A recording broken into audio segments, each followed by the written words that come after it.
The detailed report from Police Commissioner George Coelho on what caused a traffic pileup on Norman Manley Highway leading to the airport on New Year's Day is now in the hands of National Security Minister Robert Montague. Mr. Montague has also summoned Commissioner Coelho to a meeting Monday morning.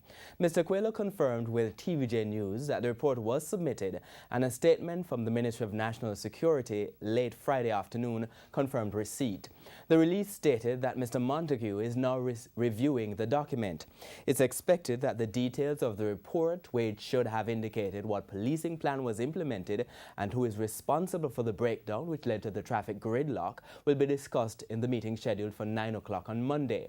On New Year's Day, a party at Gun Beach Boat on Palisado Strip spilled over on the main road, blocking traffic for several hours and stalling operations at Norman Manley Airport. Mr. Montague had requested the report from Commissioner Coelho on Wednesday, but rejected the preliminary report that was presented. Commissioner Coelho had also requested more time, suggesting Friday, January 5 as the deadline for a more detailed report on the matter.